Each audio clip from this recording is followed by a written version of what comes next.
wai huku ayo kocha mkuu, wai huku Simba sifa kwa kocha mkuu asiwe naye. Mimi nafikiri labda inaweza ikawa mwendelezo wale wa kutapatapa kwa viongozi wetu kwamba kuto kufanya vitu kwa uweledi. Kwamba kuna miamko kwamba inakwenda kuja, kwa sababu kama makocha wamekuja wametuma CV, kwani msichague makocha ambao wana ubora kwa ajili ya kuweza kuipeleka timu katika nchi ya hadi. Unajua haya juzi baada ile mechi yetu kwa imekwisha, kuna kitu nikana jaribu kukisikia kwa wachambuzi wote, kila mmoja apewe timu Matola, apewe timu Matola, apewe timu Matola. Hasa inawezekana na wao wale baada kugundua kwamba timu apewe Matola nao, kwa sababu kwa tayari washampata kocha wao huyu, wakaishi kwamba kumtangaza kwa kocha labda atakuwa amemvunjia heshima Matola, kwa sababu labda wamtangaze kuwa ndio meneja mkuu. Lakini kuna vitu mingi kidogo bado napata mashaka sana katika uongozi wa klabu yangu. Sijajua kwamba kuna watu ni wasomi kweli pale, au wanafanya vitu kwa miemko, au wanafanya kwa sababu kwamba kuna maslahi yao binafsi. Mimi kidogo wanapata wakati mgumu sana. Hata nikijaribu kuambia wenzangu, bado pia kuna wenzangu nao hawanielewi. Wanaishi kwamba labda mimi napiga back time tu. Lakini kiuhalisia ukijaribu kuangalia vinavyoenda, kwa sababu tumeanza kwenye usajili. Tumeanza kwenye usajili, ukiangalia kuna wachezaji wengine wameleta sio na mainjari ambao watakoje kuisaidia klabu. Lakini na watu wameenda kuachukua kwa kujua, kwa sababu mimi ninavyojua mimi utaratibu duniani kote mchezaji anapoenda kwanza anapimwa afya.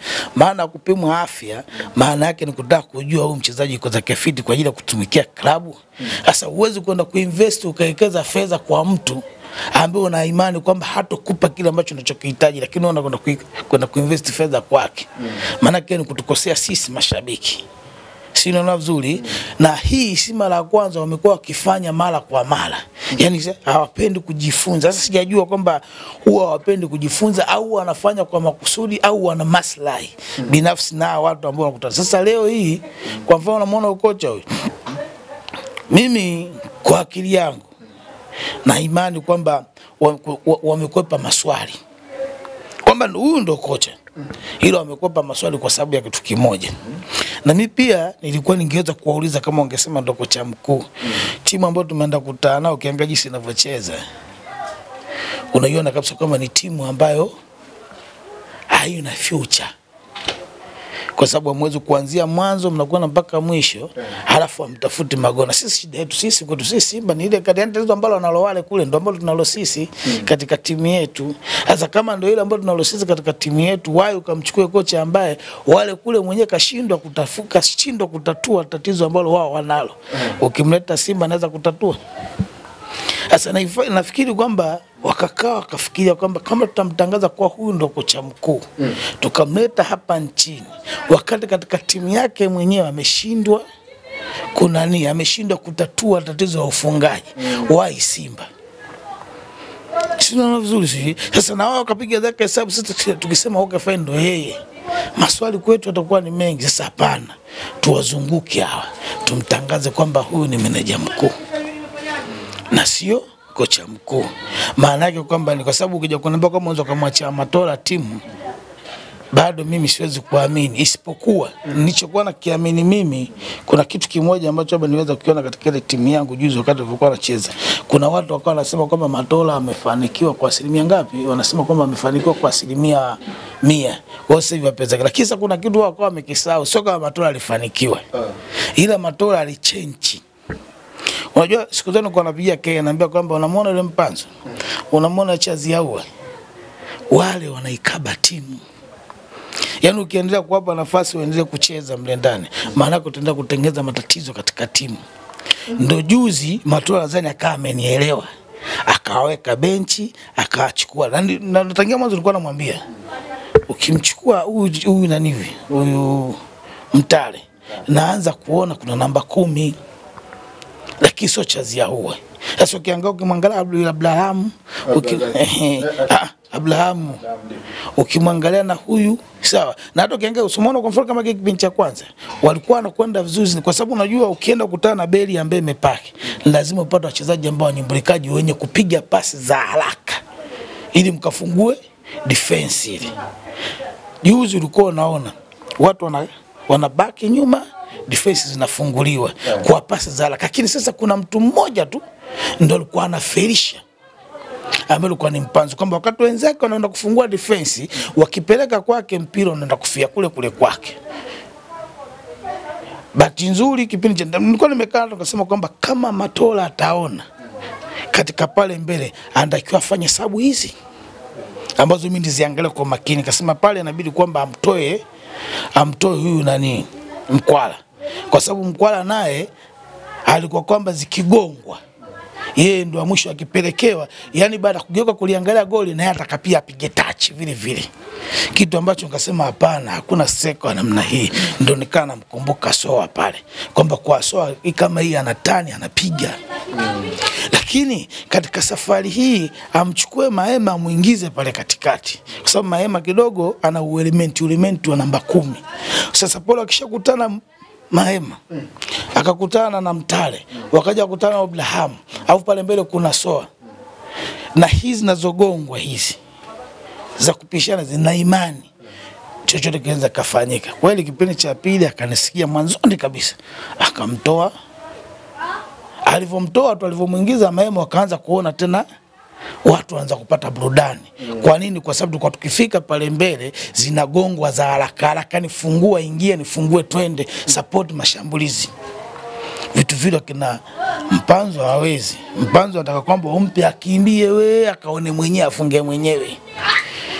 Umeona? Lakini baadaye alikuja kumtoa Abraham, kuja kumuingiza nani, kuja kumuingiza huyu Ahoua. Umeona tena baadaye tukarudi tena chini. Kwa nini? Kwa sababu kwamba kuna mmoja alikosekana katika zile gonga, kwa sababu huyu mwingine hakuwa na uelewa wa kuweza kujua hao wenzangu walikuwa wanacheza mpira gani, wakati huyu Ahoua iko zake nje ya kujifunza kwa kwamba huu mpira ambao watu wanashangilia ni mpira wa aina gani. Maana ni pasi nyingi za haraka kwenda kwa mpinzani kufungua defense yake. Alivyoingia akapiga mpira wake tu la kupoza poza, na alivyokuja kumuingiza na nani kabisa ngome ile ikawa tena yule mpira ule sasa kuondoka, kaja mpira wa kujikaba. Lakini sasa baada kutoka zake pale kuna watu nikasema labda kuna watu wanaweza kwamba wameona kitu. Lakini bado kwamba alipokuja kusikiza kwa wachambuzi bado anamwaza Mpanzu, bado anamwaza Ahoua. Sio na vizuri. Sasa nikajiuliza kitu kimoja kwamba ina maana hawa mpaka sasa hawajaiona kwamba timu ambayo inatakiwa ifanywe kazi. Yaani hawa kina Mpanzu kina Ahoua wanatakiwa waanzie benchi, wasubiri dakika 70. Huyo sijui Mpanzu sijui na wasubiri dakika 70 ndio aingie. Sababu kama ni kona, hata Mtale anapiga kona nzuri tu. Sina nzuri. Hata kama hizo nani wanazosema kwamba free kicks zinapigwa tu vizuri, wapo ambao wanaweza kupiga mle ndani.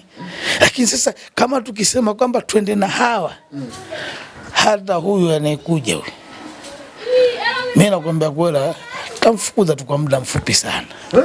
Sana. Lazima kwanza tuanzie hapa. Yaani kwa mfano ile juzi ile Matola ndo katuonyesha Simba yenyewe sasa kwamba bwana Simba inatakiwa anze kujengewa hapa. Yaani Simba yenyewe ili wapi watu fulani inatakiwa anze kujengwa kwa Mtale. Sijui na navyo, yaani uko mazoezi unapokaa waanze kujenga Simba kwa Mtale, kwa Abraham na kupitia kwa nani huyu Mahema. Mbele pale lazima asimame Soa. Unajua iko hivi. Mungu Soa alicheza mechi ya kwanza ile, akafunga goli. Mechi iliyofuata amemweka benchi. Katika mfumo tu wa kawaida, manake unaanza kumharibu kisaikolojia. Mwisho wa siku unakuja kutafuta fuadi wako, tegemeo utamkosa. Kwa sababu lazima kuwe, yani timu yote lazima kombe iwe na fuadi namba 1, iwe na fuadi namba 2 na iwe na fuadi namba 3. Uwezi kusema kwamba eti hao wote ndio tuacheze. Maana yake kwamba kuna system utawatengenezea mazingira lazima kwamba kama kocha ukae ujue ni yupi ni hatari anapokuwa analiona goli. Sisi tunaona vizuri kwamba sio kwamba tu kwa sababu huyu ni Mtanzania kwamba lazima acheze. Eti kwa sababu ya timu yetu ya taifa, hapana. Hapa tunapambania klabu. Furaha ya klabu kwanza. Sawa, hiyo timu ya taifa baadaye, kwa sababu sisi sio kama tutakuwa tunazalisha wachezaji wa timu ya taifa sisi tu. Kuna timu nyingi tu. Sababu tuna katika ligi nzima kuna timu sio 16, kuna ligi daraja la kwanza huko. Sina timu sio karibia 10 na ngapi, kuna ligi sio daraja la pili. Wote wana nani hao? Ambao wote wanatakiwa wazalisha wachezaji kutoka wapeleke katika timu ya taifa. Sasa haiwezekani kwamba sisi tuwe tunaumia tu kwa sababu tunaangalia sisi tunazalisha wachezaji wa kimataifa wa kucheza nani timu ya taifa, hapana. Wakati sisi tunatafuta hiyo kutakuzalisha hawa wenzetu ndio kubeba makombe. Sasa hata tunapokuwa tunakuja katika huu mfumo ambao kwa sababu kuna wachezaji wameshajipambanua kwamba hawa ndio ambao wanatakiwa wape nafasi mbele. Alafu hao wengine watakuwa wanakuja wanachomeka kwamba sawa, msimu uliopita tumewaona. Lakini msimu huu kuna wengine tunawaona kwamba tumewajaribu, tunaona kwamba ni bora kuliko hawa. Wai tungangane na hawa wa kwanza. Kwa hiyo hata huyu kocha kwamba anapokuwa amefika zake pale, kitu cha kwanza japokuwa mimi sina imani naye sana kwa sababu nimemwona kwenye ile timu yake kule. Yake mimi nilikuwa naangalia naona kabisa kwamba hata uwezo wa wachezaji wake wanapofika golini wafanya hawajui. Kwa sababu wachezaji wa ile timu walikuwa wanaonekana kabisa kwamba hawa kama wana talent fulani. Lakini sasa kuongezewa sasa kwamba bwana hii akili yenu ambayo mnayo mimi naongezeni nyinyi kidogo, kwa sababu hata tunapokuwa tunasoma shule kila mtu anakuwa na akili. Mwalimu kazi yake anatoa maelekezo, ndio maana katika ile maelekezo anayotoa mwalimu sasa kuna wanaodaka kwa haraka, kuna wanaodaka taratibu, kuna ambao wadaki kabisa. Yani yupo tu pale shule tu utafundisha wewe anakuangalia tu, akitoka ukiondoka pale hakuna licho kiweka kichwani. Lakini sasa tunapokuja katika mifumo, kwa mfano unaweza kuona mtu ana talent, kwa sababu kwa mfano unaona kama yule Ibrahim ana talent, unaiona naye ana uwezo kuna nini, isipokuwa kama anahitaji maelekezo. Kama ukifanya tayari kipaji unacho na uwezo unao, akili yako inaweza kufunguka zako vizuri. Ninachotaka ndio kama ukizaka pale ukifika zoni hii hapo ndio kufanya hivi. Sina la mzuri, maana yule ana akili kwamba okay fine, mwalimu ameniweka ndani nataka kazi zangu hivi. Sasa ukiangalia yule mwalimu alikuja, nikiangalia ile timu yake ambao tumecheza nao, unaona kabisa kwamba wale wanakosa maarifa. Maarifa yale maana yake anatakiwa atoke kwa nani? Anatakiwa atoke kwa kocha. Leo tunambeba yule, tunamleta kwenye timu yetu ambaye CV tumekutana naye inaonekana kama huyu nani alikuwa amesimama kama kocha yetu mkutana wa kukodiwa. Alimzidi akili. Kwa sababu uwezi kwamba wewe kocha umekaa na timu muda wote, anakuja kocha tu kukodiwa kwa mechi moja na baba anakuzidi mbinu. Alafu leo wewe huyu anaonekana kwamba hana maana, unaletwa wewe kwamba tuende pale ukasimamia kwenye ile benchi. Kitu ambacho mimi binafsi yangu sijui, labda siwezi kujua kwamba wao wanawaza nini, lakini mimi naamini yule ndio kocha mkuu. Labda kwa hiki ambacho umekifanya wao Simba kumtambulisha kama meneja mkuu, ikitokea labda akawa hajafanya vizuri, Simba wanaweza uongozi unaweza kuaminika kweli kwa hiyo wanayoyafanya? Bahati mbaya au bahati nzuri katika nchi hii, yani asilimia kubwa sana mashabiki wao wanahitaji kuaminishwa kwa maneno tu, wala sio kwa vitendo. Yani hawahitaji utumie nguvu kubwa kuwaaminisha. Akisimama tu mediali tu akapiga bla bla zake, watu watasema tuko pamoja na wewe, kamaliza. Yani kwamba usije ukategemea tu kwamba labda kuna mashabiki wa Simba tu watalekti kwamba sasa mlituambia hivi mbona hivi, hakuna. Na ndio maana hata hawa viongozi wa Simba wanapata ujasiri wa kufanya chochote kinachojisikia kufanya, kwa sababu wanaamini nyuma yake kwamba hakuna chochote ambacho kwamba kinaweza kufanyika kwa mashabiki wetu. Hawa kazi yote tunawatupia mediali kifika zake pale tu anawapiga swaga, wanashangilia, maisha yanatembea. Na kwa sababu unajua kwamba hakuna kitu kibaya kwamba kama mtu akishakujua. Sisi tulikuwa kipindi cha nyuma tulikuwa tuna diwani wetu mmoja sasa hivi amefariki. Yeye alikuwa anasema mimi nitatawala hii kijiji mpaka nife mwenyewe. Japokuwa tulikuwa na malalamiko, lakini ikifika muda anasema mimi nitatawala mpaka nife mwenyewe. Na kweli mpaka kafa mwenyewe. Sijui kwa nini? Kwa sababu kwamba alianza kujua udhaifu wa watu, kwamba hawa ni wadhaifu, wana matatizo, wana shida. Sasa hata pale Simba wala kina Magoli unaona wanajua kwamba tuna mashabiki aina gani. Ndio maana nikupa mfano mmoja mzuri hivi. Engineer aliwahi kuwaita wale wana Yanga wala miogo, lakini uliona mashambulizi yalivyokuwa magumu mpaka kwa Mbarazi. Lakini Lage sisi alishai kutuita mambumbumbu, hatuna akili, umeona, na watu wakaona kawaida tu. Tulikuwa tunafika zake tunaenda kumpindua, tunaenda kumtoa, akifika zake pale sema hivi, kao venu vya harusi wapumbavu, hamna akili. Na kweli kila mmoja ndo zake nyuma, maisha mengine akawa yanaendelea. Na ndivyo jinsi sisi tulivyojengwa. Na hata viongozi ambao wamekuja wameingia wanafanya kusoma hata katiba jinsi wanavyoisiginya. wanaingia kwenye katiba, wanafanya wanachokitaka, wanatoka, wanaingia wanafanya wanachokitaka, wanatoka. Kwa nini? Kwa sababu wanaamini kwamba sisi tunahitaji zaidi maneno kuliko vitendo. Sasa ogopa sana ukiona muongoza mtu ambaye anahitaji maneno yako tu. Haitaji. So mimi brother, sikudanganye mimi. Ukiwa kiongozi kuja kuniambia maneno tu, nitafanya hiki, nitafanya kinipige makofi agarabu, siwezi kufanya upumbavu huo. Mimi nasubiri utende, nione kwamba kimekamilika ndo nakupigia makofi. Siwezi kukupigia makofi kwa sababu tumeahidi tu kwamba nitafanya hivi, nitashusha. Lazima kwanza nione. Nikishaona pap ndo na mimi napiga makofi, nasema okay, wewe ni kiongozi. Sasa kwa kuambiana tu kwa maneno tu, wigi sijui itachanika, sijui dunia itasimama, huyu anaeletwa hata kwa ni hatari sijui nini, niseme basi Majali kafanya vitu vikubwa sana, unasikia anavyozungumza, mwaka huu utakuwa sasa wapi? Kwanza nione wamo. Ndio maana hata mimi siku nikawaambia kwamba kabla nyinyi hamjalalamika, rudini kwenye uongozi wenu, mwangalie ni kweli wachezaji waletwa wanastahili, wana sifa hiyo. Unajua si blaza, hata huyu ameletwa hapa Simba. Unajua kuna maneno mengi nimesikia hata ingia jana, sifa zimekuwa ni kubwa. Yaani watu wanatoa sifa kana kwamba wameshabeba kombe la klabu bingwa. Lakini kuna vitu wanavisahau. Blaza mlete Mourinho hapa. Kwa vikosi vya kwetu vya Simba na Yanga. Ni kuja kumsumbua Mourinho tu. Yes. Magoli aliwahi kutuambia juzi tu hapa.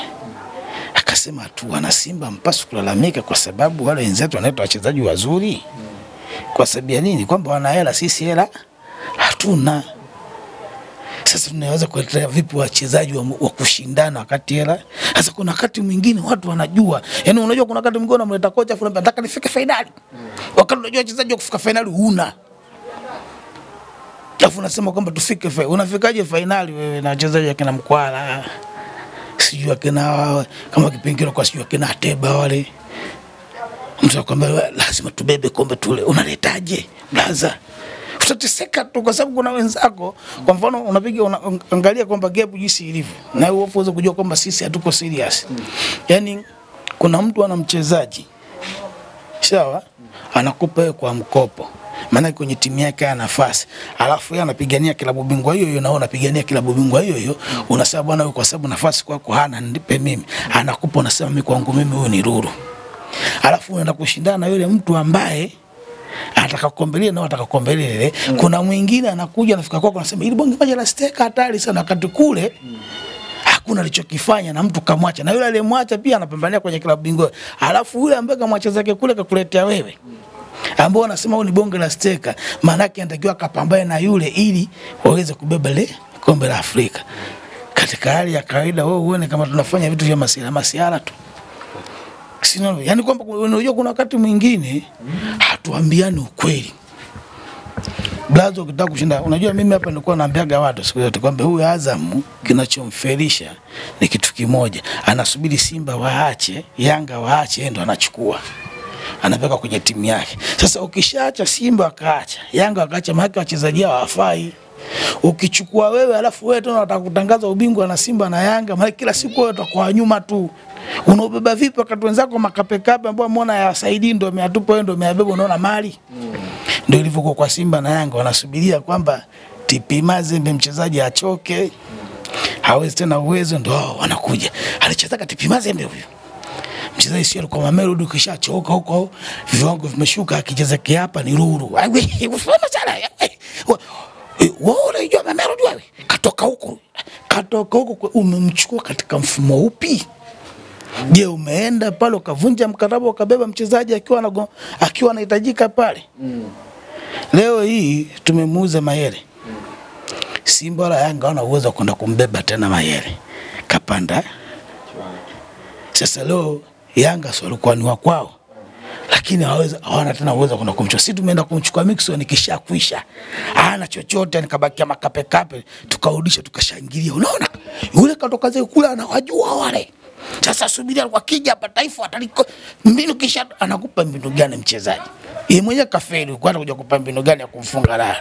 Selemani Mwalimu vipi? Bado. Kwa sababu kama kwa nini kafeli kule? Huwezi kuja kuniambia eti mazingira. Unajua kuna watu wanasingizia mazingira. Wanasema duniani kote lugha ya mpira ni moja. Yaani lugha ya mpira mnapokutana na wachezaji ni hii. Kinachoweza kutambulisha kwamba huyu ana utofauti gani na utofauti gani ni uwezo. Huyu uwezo wa kuwa nao. Kinachofanyika sasa hivi hapa watu wanapiga hivi. Tuulizane kitu kimoja. Yule George Mpole yule kama angelitoka zako alikotoka kaja zake Simba au Yanga, si angeonekana ni bora.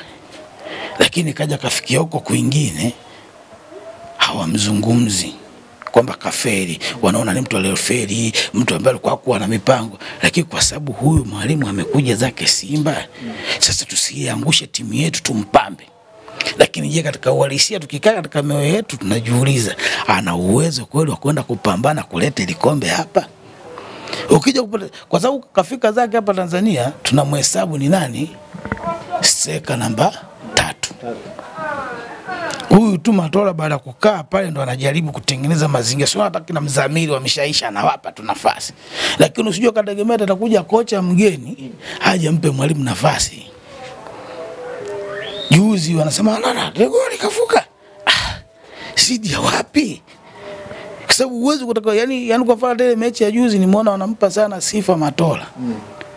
Kwamba unaona sasa apewe tu timu. Wakati nyuma waliwahi kumwambia huyu nani apewe timu. Baada kutoka kwenye robo finali wakasema tutatokea tutafute kocha kutoka wapi? Nje. Huyu nani hatoshi. Lakini mwanzo walimpa sifa kwamba anato kwa kamechi yake. Kamoja tu. Wakasema unaona wewe hatari. Lakini mwisho wenyewe akaja akakiri bwana huyu hatoshi. Hata pale Simba juzi tukamechikale wanakuambia kama Matola apewe timu. Sasa